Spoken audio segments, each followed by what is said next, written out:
Welcome everybody, I'm Jesse Bartman, and this is Bartman's Bits.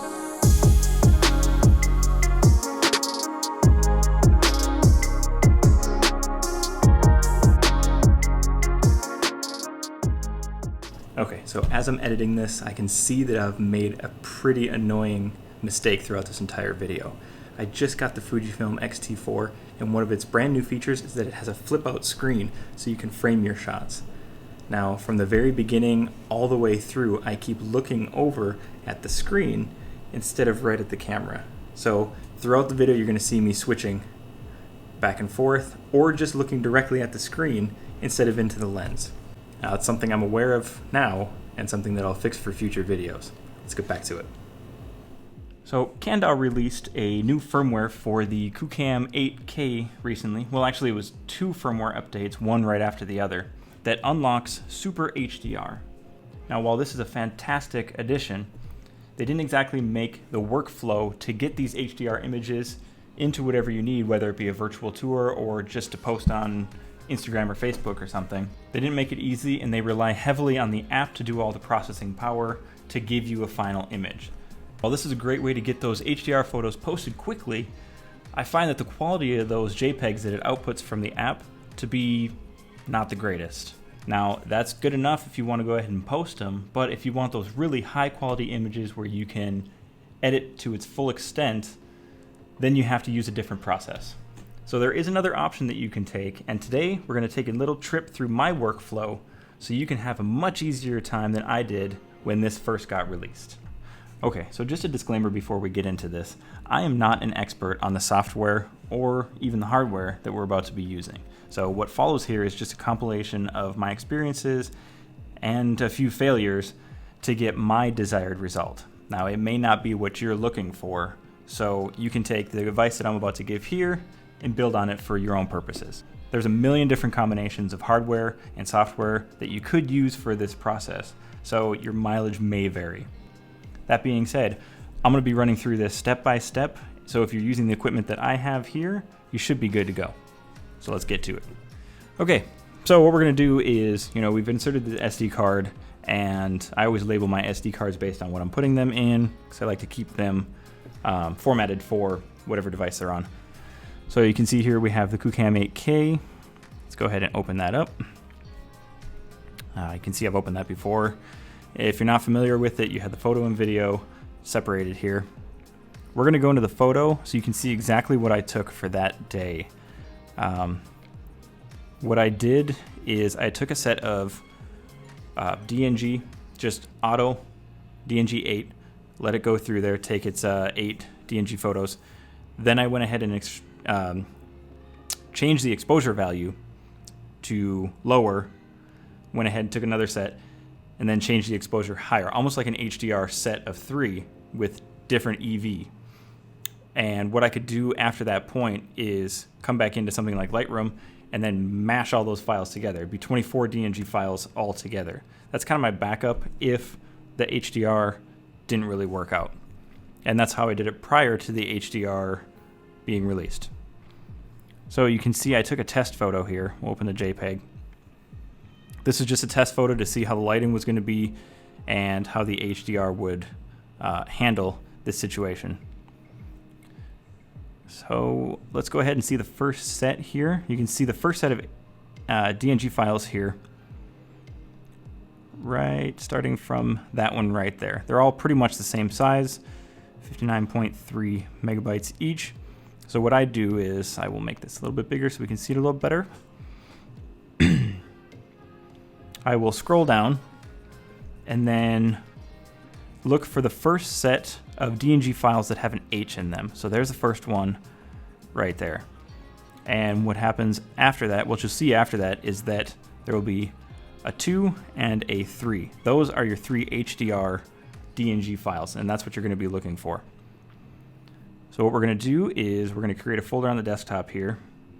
And typically I wouldn't store it on the computer locally. I would send it off to my external SSD. But for the purposes of this video, I'm just going to throw it on here.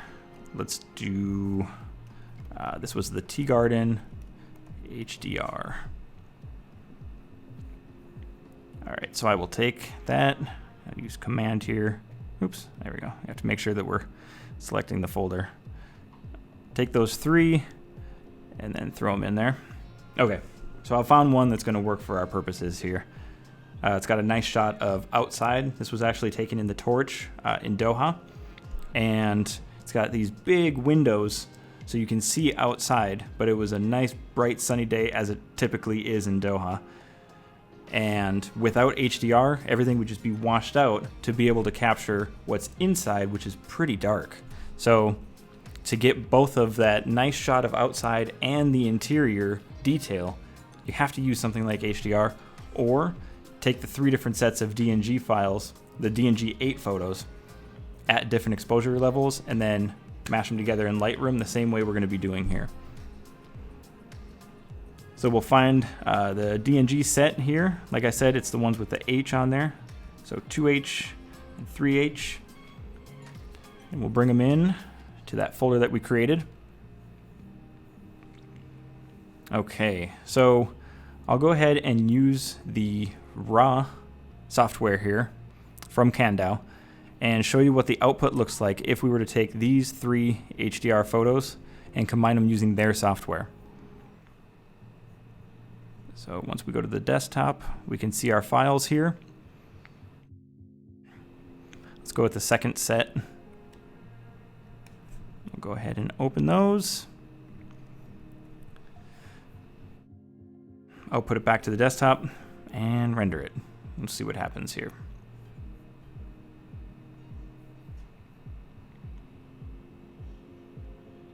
So as you're going to see, once it does output this, it doesn't give you a very clear image. And it's not necessarily the clarity, it's the, it doesn't necessarily give you that high dynamic range that you're looking for. Now you could probably go ahead and open it up and change the exposure values and try to manipulate it in Photoshop or Lightroom, but it's a lot easier to do the merging in Lightroom and have it take care of all those settings for you.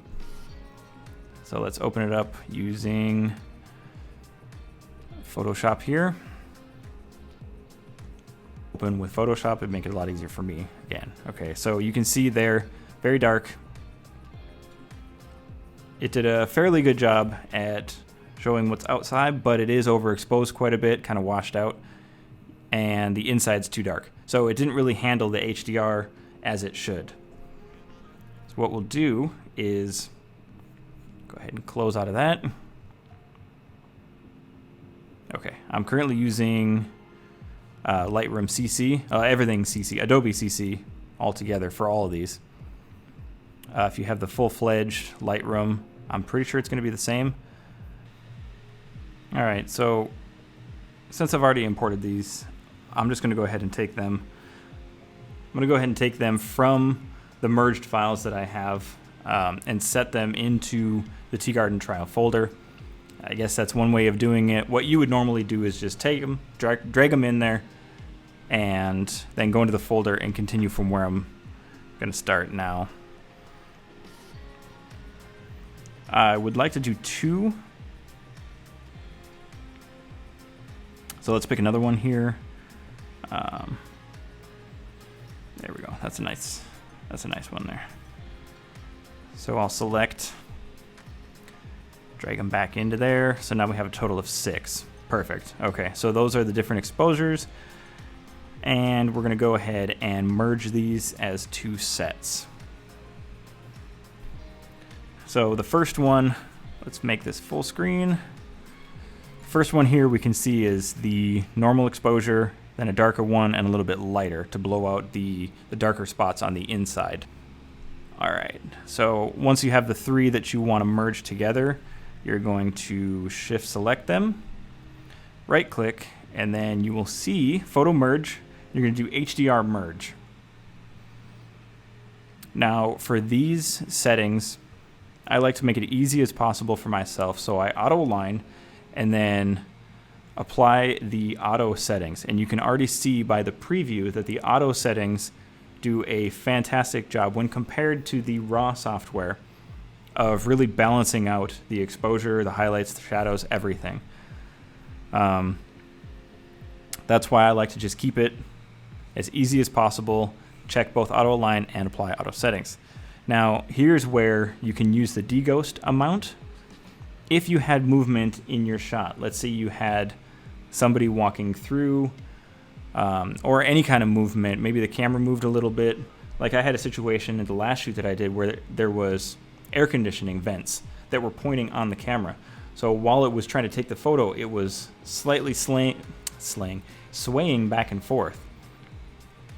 During that sway, you get a little bit of blur when you try to merge them together. So what you can do is you can adjust your deghosting in order to compensate for that. On this one, I had no wind, no movement, so I'm going to go ahead and just leave it off. All right, so once you're ready to merge, just go ahead and hit merge, and you will see down on the side here, it's going to turn from the 3 photos into one HDR photo with a 4 on it.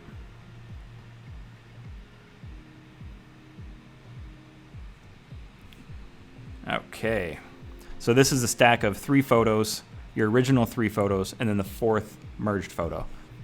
So let's do the same for this one. Right click, photo merge, HDR merge. Again, leave the settings checked, no deghosting. And then once it's done with the preview, go ahead and merge them.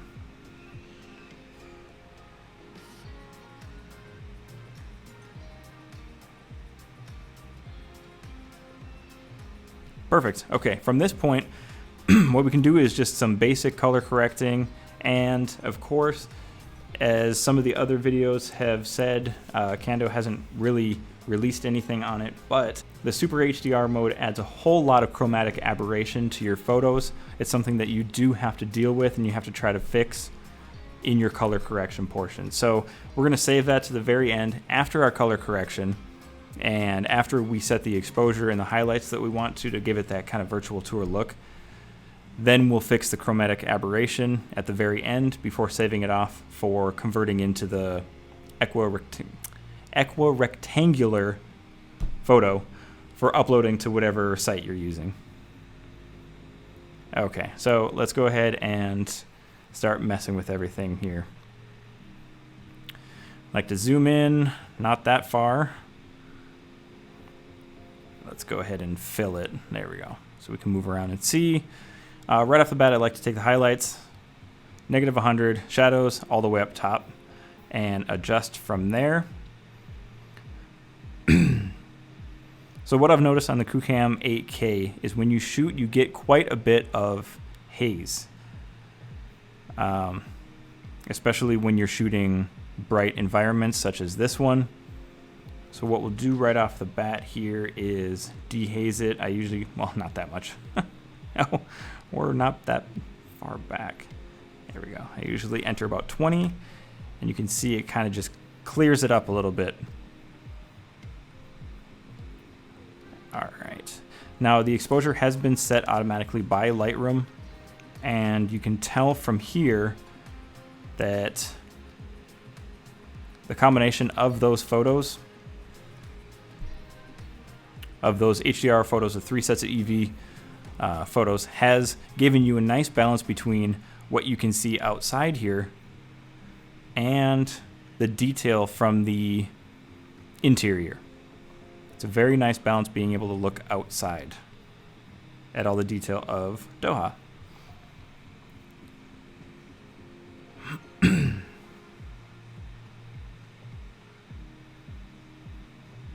Okay, so Lightroom also takes care of the vibrance and the saturation, and the tint is going to be left as shot unless you see something that's out of the ordinary. Sometimes when you shoot automatic white balance, it will give you some pretty crazy results based on the colors of the room here. This is very colorful, it was very bright.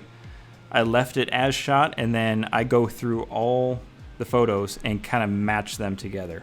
So when you're in the virtual tour and you go from one position to the next, you don't get this rapid change of color that will kind of set your mind off. It won't look right. So the vibrance on here it looks a little bold for the colors, a little bit saturated. I would take that down just a little bit to make it look more realistic, but it doesn't require too much. I actually use Cupics for my virtual tours if I'm doing a pretty quick one, and it's not some of the more professional virtual tours that I've done. And when you're using Cupics, you have the option to color correct inside of the virtual tour, which kind of helps because it gives you that perspective so you can adjust as you're clicking around through the different points. Okay, so once you're happy with your exposure and your color, that's when you can start working on that chromatic aberration and fringing. So we're going to make sure that remove chromatic aberration is checked, and then go ahead to the defringing tool here. This is where I like to zoom in quite a bit so I can see some of these edges, and then see where we have some issues. So you can see right here, there's definitely an issue with the cushion. So we want to bring that back to where it blends in there. Now, if you did have a major fringing issue here where you could see on the edges, you can take the eyedropper, bring it right to where there's the issue, click on it, and it will automatically adjust your hue, and then you can change the amount from there. Now, this doesn't look too bad. I'm just going to go with it for now. You could spend a little bit more time on here and get a very nice balance between the colors for the fringe. But for now, I'm just going to move on. So if you have a more severe fringing issue that you want to get rid of, once you export it, you can bring it into Photoshop and then use the this tool to go ahead and fix it up wherever you need to. All right, so now it's time to export it. Very simple, file export. And what we want to do for this, and this is one of the most crucial steps, otherwise it won't work at all, is set the file type to TIFF. TIFF is an uncompressed. It doesn't do any kind of alteration to the file. And it's something that the Qoocam software, the Qoocam Studio, can handle. Now, some people have had an issue using 16 bits. I've been using it for all 41 of these photos here. I didn't notice any issues with it. I never had it crash. If you do experience that, you can go ahead and switch to 8-bit and use it that way. Compression, I use none. And then this is the most crucial step right here. You need to set your dimension to custom, and the long side has to be 3840. If it's not 3840, then the Qoocam Studio is not going to recognize it. It's going to pop up and say, file is abnormal, and you're done. So go ahead and make sure that is 3,840 pixels for the long side. And at this time is when I typically click on the more options and do a custom name. So for this one, I'll use what I used before, which is HDR color corrected. And if you have multiple photos here that you're saving, you can select them all, export them all as one, and it will automatically assign sequential numbers to them. Makes it very easy for working with it after this point. So let's go ahead and export one photo to that same folder, and it is exporting. I'll open up the other one here.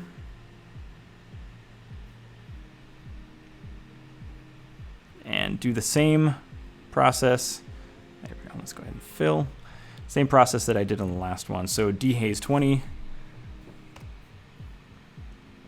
Bring it up for the highlights all the way down, and then adjust shadows accordingly, because some of these are a little too bright if you go plus 100.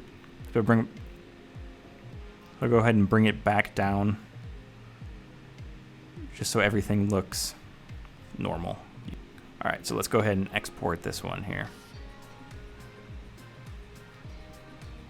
File type TIFF, custom size, 16-bit, no compression, same naming convention, and save it to the same place. It'll assign a 1 to it. And we're done with Lightroom for now. So let's close that out. And now it's time to go into the Qoocam software.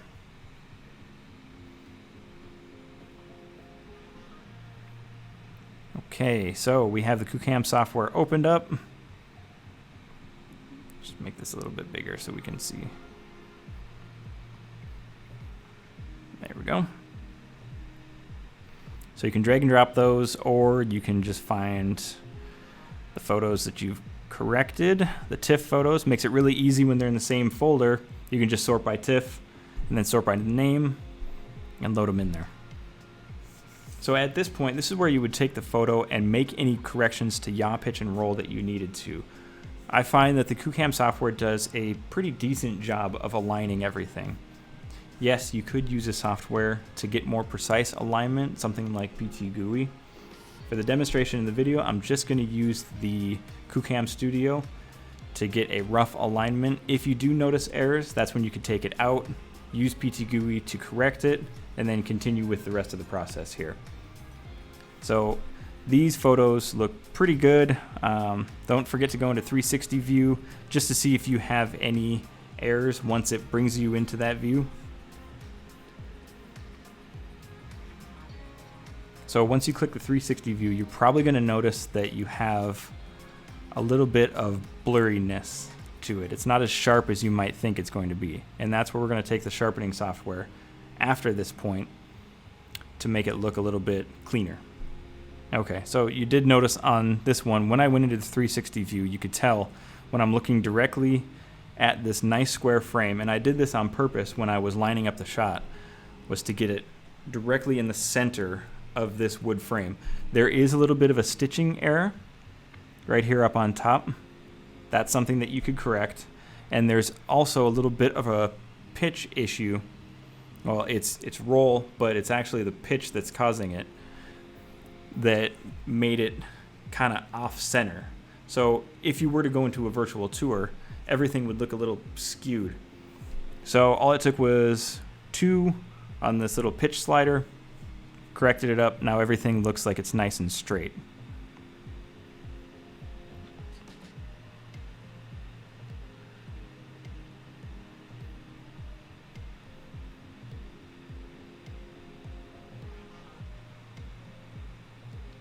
There we go. Okay, so 1 is a good medium between the 2. All right, once you're happy with that, since you did your color correcting back in Lightroom, you have to uncheck color correction, and you have to do this for each photo. Okay. All right, so battery change, SD card change later. Let's go ahead and get back to where we were, which is selecting color correction.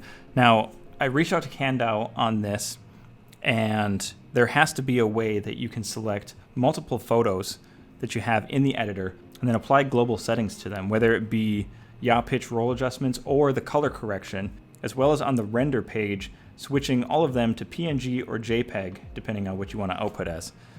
They responded and said, yes, it's something we're going to look into. So hopefully that comes soon. Until then, what you're going to have to do is select each one of them to turn color correction off. So we're going to go ahead and turn that off on each one, make sure, and then select them all and add to queue. All right, so when we head over to the render one, we're going to see both of our photos, and we're going to be outputting those as PNG. What it's going to do is automatically figure out where you pulled them from and then add a folder inside of that called KD output. So that's where your outputted PNG files are going to be located. So select each one of them, like I mentioned, switch them to PNG. Otherwise, it's just going to do the first one as PNG, and then the rest of them will be JPEG. That's happened more than once to me. So we'll select both of these again, or you can do render all, and then hit render selected. It's a pretty quick process here, so it's already done. We can close this out.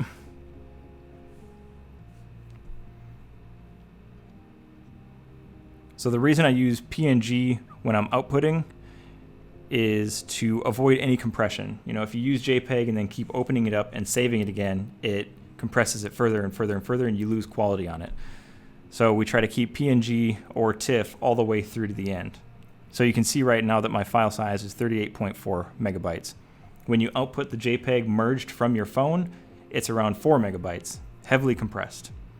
All right, so this is where you have a choice in what you want to do. As you saw earlier, when I opened it up into the 360 view, it was kind of blurry. So I typically take that PNG file, add it into Topaz Sharpen AI. That's what I've been using for a while. It's given me fantastic results, and it is the easiest for my workflow. Now, what you could also do is bring it into Photoshop and then try to sharpen it that way using the tools in there, or find a different plugin, whatever works best for you. For the purposes of this video, we're going to use Topaz. Shout out to them for making a fantastic product. You can visit their website if you want to check out that software.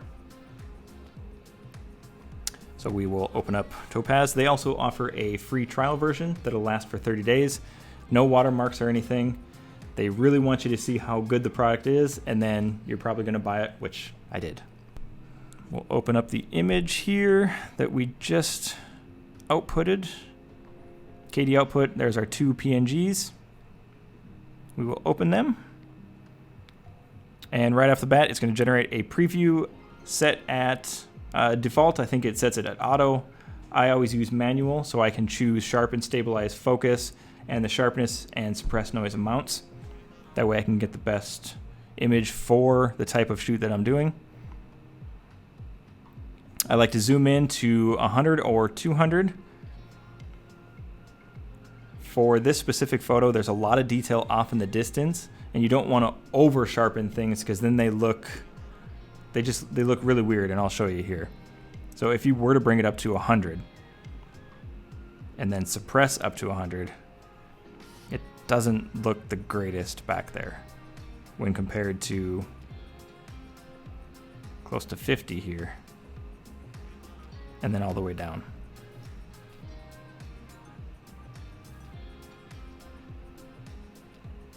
All right, so what I like to do is I personally prefer stabilize over sharpen. You can switch between sharpen, stabilize, and focus to see which one looks better in your case. Let's try focus.